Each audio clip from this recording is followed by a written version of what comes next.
Welcome students. From this video we will be starting new chapter, that is atoms and molecules. The very first topic in this chapter is laws of chemical combination. सबसे पहले देखते हैं what is chemical combination. Chemical combination मतलब दो या दो से ज़्यादा एलिमेंट एक दूसरे के साथ कंबाइन होना या फिर दो या दो से ज़्यादा कंपाउंड एक दूसरे के साथ कंबाइन होना, उसे बोला जाता है केमिकल कॉम्बिनेशन. तो हमें इस चैप्टर में केमिकल कॉम्बिनेशन के कुछ लॉज दिए गए हैं, वो पढ़ने हैं. सो लॉज ऑफ केमिकल कॉम्बिनेशन पढ़ने के पहले हमें पता होना चाहिए what is chemical reaction. Chemical reaction जो होती है इसका केमिस्ट्री में बहुत ज़्यादा इंपॉर्टेंस है. हम यहाँ पे देखते हैं एक्चुअली केमिकल रिएक्शन होता क्या है.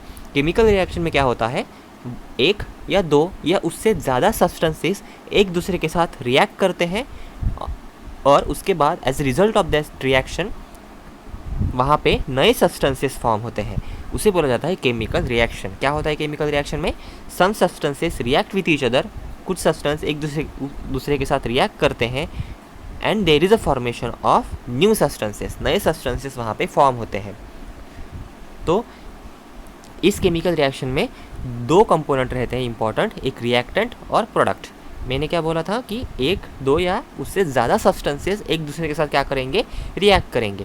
तो ऐसे सब्सटेंस जो एक दूसरे के साथ रिएक्ट करते हैं उन्हें बोला जाता है रिएक्टेंट, या फिर जो सब्सटेंसेस केमिकल रिएक्शन में पार्टिसिपेट करते हैं उन्हें हम क्या बोलेंगे, रिएक्टेंट. और जो नए सब्सटेंसेस फॉर्म होंगे उन्हें हम क्या बोलते हैं, प्रोडक्ट. सो केमिकल रिएक्शन हम इस तरीके से इंडिकेट करते हैं.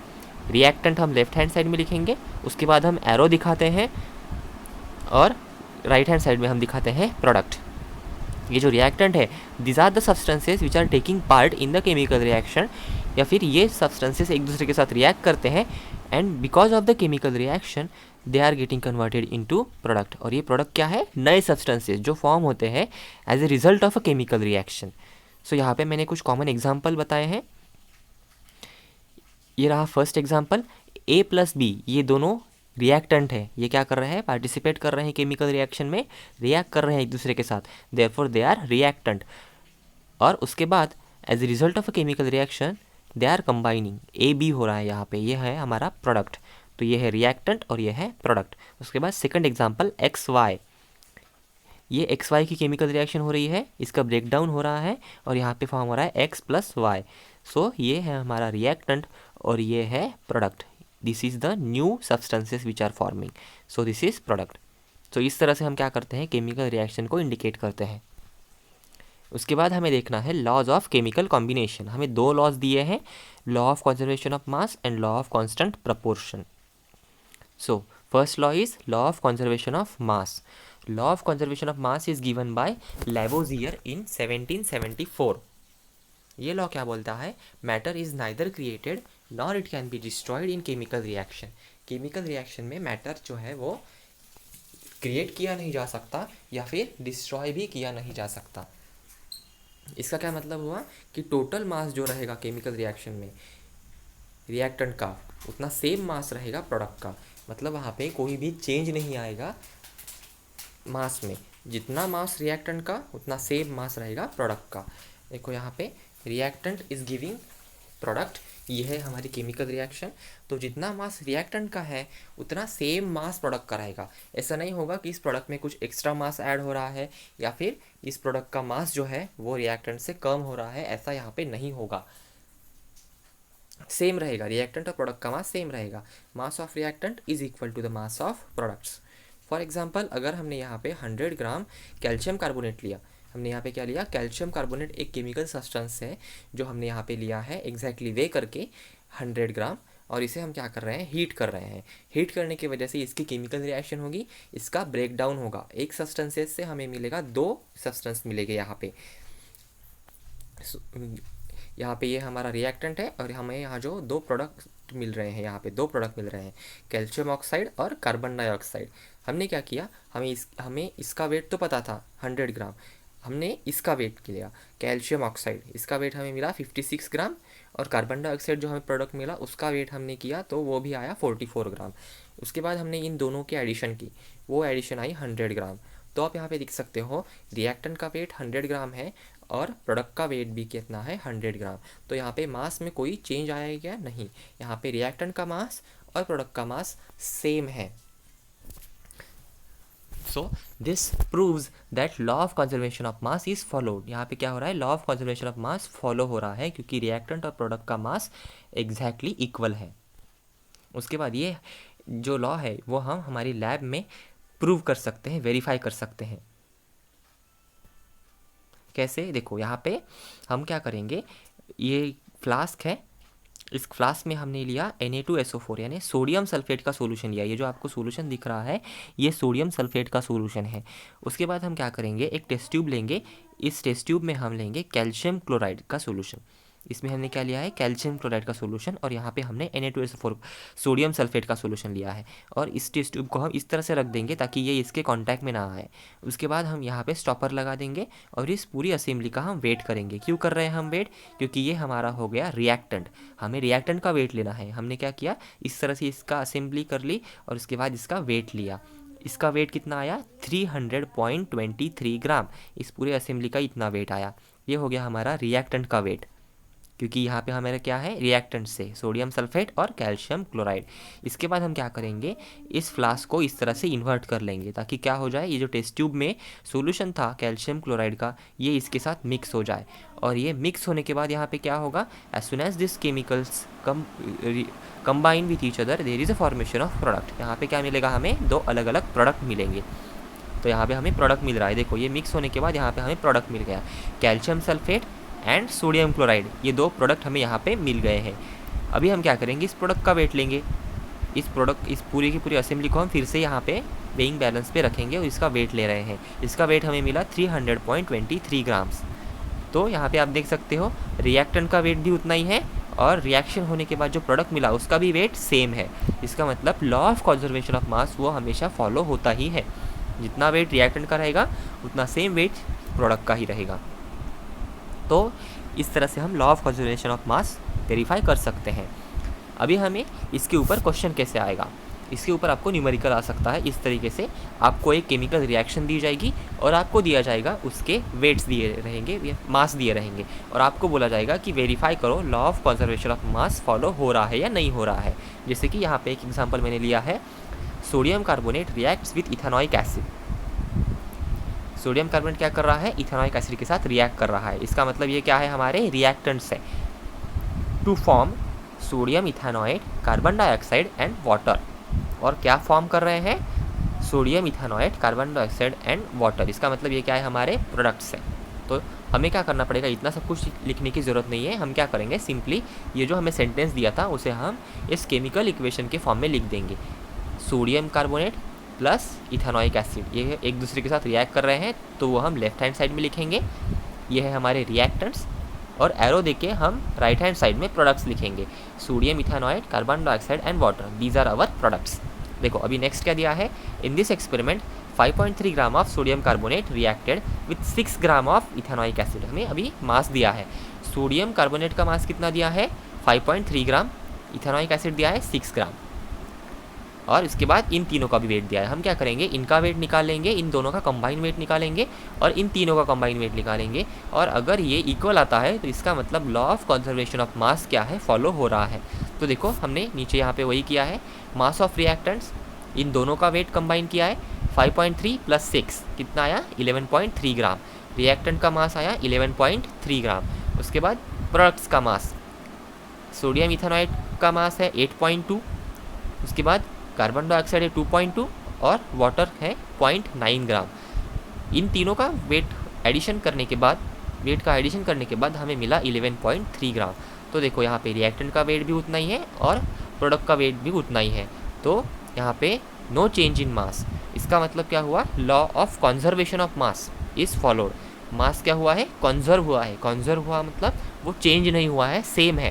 कंजर्व का मतलब वही होता है, it is conserve, it is same, it is not changing. So law of conservation of mass is followed. उसके बाद नेक्स्ट लॉ है law of constant proportion. Law of constant proportion was given by Proust in 1779।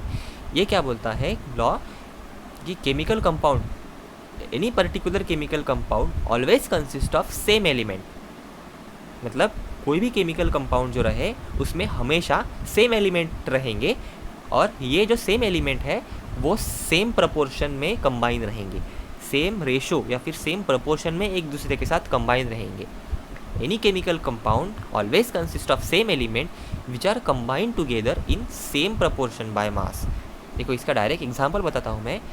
For example हमारे पास water है, आप water किसी भी process से बनाओ वो हमेशा दो ही एलिमेंट से बना रहेगा। Water is a compound which always consist of same two element hydrogen and oxygen. Water हमेशा कौन से दो एलिमेंट से बना रहेगा? Hydrogen and oxygen. और ये जो हाइड्रोजन एंड ऑक्सीजन है ये दोनों हमेशा सेम रेशो में कंबाइन होंगे 1:8। मतलब hydrogen and oxygen will always combine in the same ratio 1:8 and form water. Water form करने के लिए हमेशा कौन से दो एलिमेंट लगेंगे? Hydrogen and oxygen. और उनका रेशो भी क्या रहेगा? सेम रहेगा। कितना है? 1:8। देखो hydrogen it consist of two elements, sorry water consist of two elements hydrogen and oxygen and the ratio is 1:8। अभी इस रेशो का क्या मतलब हुआ? That is 1 gram of hydrogen will combine with 8 gram of oxygen. हमेशा ऐसा ही होगा कि 1 ग्राम हाइड्रोजन 8 ग्राम ऑक्सीजन के साथ ही कंबाइन होगा। अगर आप बोलते हो कि हमारे पास 1 ग्राम हाइड्रोजन है और 9 ग्राम ऑक्सीजन है तो क्या होगा? तो ये हमेशा रेशो तो यही फॉलो होना है, 1 ग्राम हाइड्रोजन 8 ग्राम ऑक्सीजन के साथ ही कंबाइन होगा और वो जो रिमेनिंग 1 ग्राम रहेगा एक्स्ट्रा का ऑक्सीजन रहेगा वो अनरिएक्टेड रहेगा। मैं फिर से रिपीट कर रहा हूँ, 1 ग्राम हाइड्रोजन हमेशा 8 ग्राम ऑक्सीजन के साथ ही कंबाइन होगा और वाटर फॉर्म करेगा। अगर हमारे पास एक्सेस ज़्यादा का ऑक्सीजन है तो वो क्या रहेगा? अनरिएक्टेड रहेगा। या फिर ज़्यादा का हाइड्रोजन है तो वो अनरिएक्टेड रहेगा। या आप ऐसे भी बोल सकते हो 2 gram hydrogen will combine with 16 gram of oxygen. Multiple में वो क्या होगा? कंबाइन होगा। बट अगर एक्स्ट्रा का रहा, फॉर एग्जांपल 1 ग्राम हाइड्रोजन और 9 ग्राम ऑक्सीजन, तो उस केस में 1 ग्राम हाइड्रोजन 8 ग्राम ऑक्सीजन के साथ कंबाइन होगा और रिमेनिंग 1 ग्राम जो ऑक्सीजन था वो अनरिएक्टेड रहेगा, वो रिएक्ट नहीं करेगा। ठीक है। उसके बाद next example ammonia. This is also one of the compound. It will always made up of nitrogen and hydrogen. ये किसी दूसरे एलिमेंट से नहीं बनेगा, हमेशा और हमेशा वो किससे बनेगा? नाइट्रोजन और हाइड्रोजन से ही बनेगा। और इनका रेशो कितना रहेगा? 14:3। अलग अलग कंपाउंड के रेशो अलग अलग रहेंगे बट वो रेशो जो है वो उस पर्टिकुलर कंपाउंड के लिए सेम रहेगा। देखो अमोनिया किससे बन रहा है? नाइट्रोजन और हाइड्रोजन से बन रहा है और उनका रेशो कितना रहेगा? 14:3। मतलब 14 gram nitrogen will always combine with 3 gram hydrogen. अगर एक्सेस अगर रहेगा, अगर यहाँ पे 4 ग्राम अगर हाइड्रोजन है तो एक्सेस 1 ग्राम जो है वो क्या रहेगा? अनरिएक्टेड रहेगा, वो रिएक्ट नहीं करेगा। तो ये हो गया लॉ ऑफ कांस्टेंट प्रपोर्शन। इसमें प्रपोर्शन यानी रेशो क्या रहता है? कांस्टेंट रहता है, सेम रहता है। अभी हमने वही बोला कि ये रेशो क्या रहेगा? सेम रहेगा, चेंज नहीं होगा। उसके बाद इसके ऊपर क्वेश्चंस कैसे आएंगे? न्यूमेरिकल्स आ सकते हैं, जैसे कि ये hydrogen and oxygen combine in the ratio 1:8 by mass to form water. क्या हो रहा है? वाटर फॉर्म करने के लिए कौन से दो एलिमेंट लग रहे हैं? Hydrogen and oxygen, and they combine in the ratio 1:8। वो कौन से रेशो में कंबाइन हो रहे हैं? 1:8। मतलब 1 ग्राम हाइड्रोजन कंबाइन होता है 8 ग्राम ऑक्सीजन के साथ। What mass of oxygen gas would be require to react completely with 3 gram of hydrogen gas. अभी हमें यहाँ पे क्या पूछा है? कितना ऑक्सीजन गैस हमें लगेगा अगर हमारे पास 3 ग्राम हाइड्रोजन गैस है। 3 ग्राम हाइड्रोजन गैस के लिए कितना ऑक्सीजन लगेगा? ये रेशो से आपको क्या पता चल रहा है? 1:8। इससे हमें पता चल रहा है कि 1 ग्राम हाइड्रोजन के लिए 8 ग्राम ऑक्सीजन लगता है, तो 3 ग्राम के लिए कितना? ये सिंपल कैलकुलेशन है। देखो यहाँ पे दिया है 1 gram hydrogen gas require 8 gram of oxygen, then 3 gram of hydrogen gas require. हमें क्या करना पड़ेगा? सिंपली इस 8 को 3 से मल्टीप्लाई करना पड़ेगा, क्योंकि 1 ग्राम हाइड्रोजन के लिए 8 ग्राम ऑक्सीजन लग रहा है, तो 3 ग्राम के लिए उसका ट्रिपल लगेगा। 8 3 ज़ा 24। So it is as simple as that. तो हमें कितना लगेगा? 24 ग्राम्स ऑफ ऑक्सीजन लगेगा 3 ग्राम हाइड्रोजन गैस के लिए। क्या करना था हमें यहाँ पे? सिर्फ 3 से मल्टीप्लाई ही करना था, क्योंकि 1 ग्राम के लिए 8 ग्राम, तो 3 ग्राम के लिए उसका 3 टाइम्स। देखो नेक्स्ट प्रॉब्लम यहाँ पे मैंने लिया है, when 3 gram of carbon is burned in 8 gram of oxygen 11 gram of carbon dioxide is produce. क्या हो रहा है? जब हम 3 ग्राम कार्बन ले रहे हैं और उसे बर्न कर रहे हैं 8 ग्राम ऑक्सीजन के साथ तो 11 ग्राम कार्बन डाइऑक्साइड प्रोड्यूस हो रहा है। मतलब 3 + 8 इन दोनों को कंबाइन होके 11 ग्राम कार्बन डाइऑक्साइड हमें फॉर्म हो रहा है।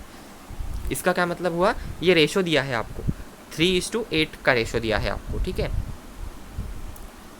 उसके बाद क्या पूछा है, what mass of carbon dioxide will be form when 3 gram of carbon is burned with 50 gram of oxygen, which law of chemical combination will govern your answer. अगर आपको 3 ग्राम के लिए 8 ग्राम ऑक्सीजन लग रहा है और टोटल हमें कार्बन डाइऑक्साइड कितना बन रहा है, 11 ग्राम, टोटल 11 ग्राम बन रहा है, तो कितना कार्बन डाइऑक्साइड बनेगा अगर 3 ग्राम कार्बन के साथ आपने 50 ग्राम ऑक्सीजन यूज़ किया। देखो यहाँ पे हमें क्या दिया है, 3 ग्राम के साथ 8 ग्राम, टोटल हमारा हो गया 11 ग्राम। तो अगर आपको लॉ ऑफ कांस्टेंट प्रोपोर्शन नहीं पता होगा तो आप क्या बोलोगे कि 3 ग्राम कार्बन के साथ अगर 50 ग्राम ऑक्सीजन यूज़ किया तो 53 ग्राम कार्बन डाइऑक्साइड फॉर्म होगा। देखो ये रिएक्शन ही है, कार्बन प्लस ऑक्सीजन, C और O क्या बन रहा है हमारे, CO2 कार्बन डाइऑक्साइड फॉर्म हो रहा है। 3 + 8 11 ग्राम कार्बन डाइऑक्साइड, तो यहाँ पे हमें क्या लगेगा, 3 ग्राम कार्बन के साथ 50 ग्राम ऑक्सीजन है तो 53 ग्राम CO2 बनेगा। बट ऐसा नहीं है, लॉ ऑफ कांस्टेंट प्रोपोर्शन क्या बोलता है, रेशो हमेशा सेम रहेगा। तो अगर हमारे पास 3 ग्राम कार्बन है तो वो इस 50 में से सिर्फ 8 ग्राम ऑक्सीजन के साथ ही कंबाइन होगा और 11 ग्राम कार्बन डाइऑक्साइड ही फॉर्म करेगा।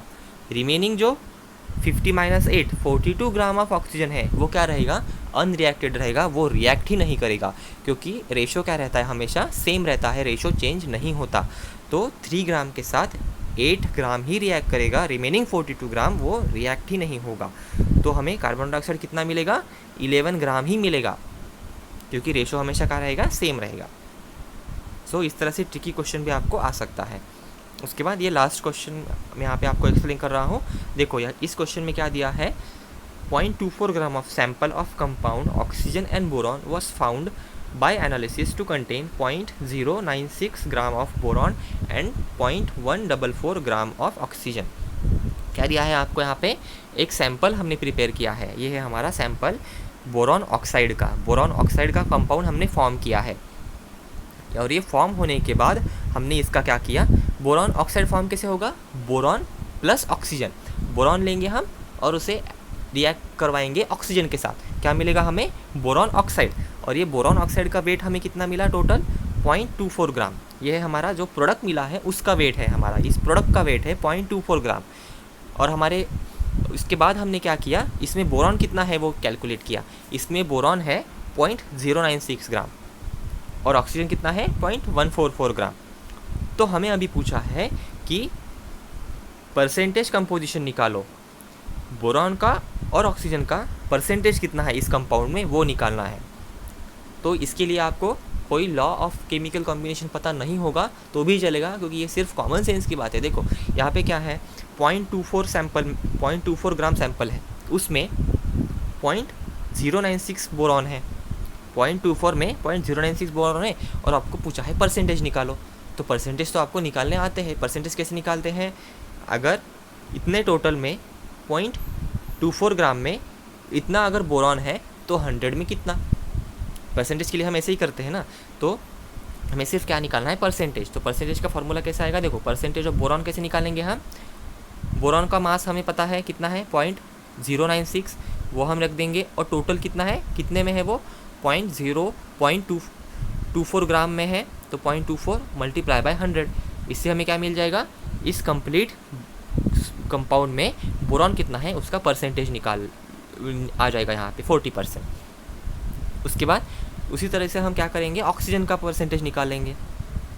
ऑक्सीजन का परसेंटेज निकालने के लिए क्या करेंगे, मास ऑफ ऑक्सीजन कितना है, मास ऑफ ऑक्सीजन 0.144 और टोटल कंपाउंड का मास कितना है 0.24 और × 100, तो क्या मिलेगा हमें इसका परसेंटेज निकालने के लिए हमें सिंपली क्या करना है, 0.24 ग्राम में, यानी टोटल अगर हमारे पास इतना है तो उतने में बोरॉन कितना है, इतना 0.096, तो 100 ग्राम में कितना, सिंपली हमें परसेंटेज यहाँ पे निकालना है। तो इस तरह से आप यहाँ पे आंसर निकाल सकते हो।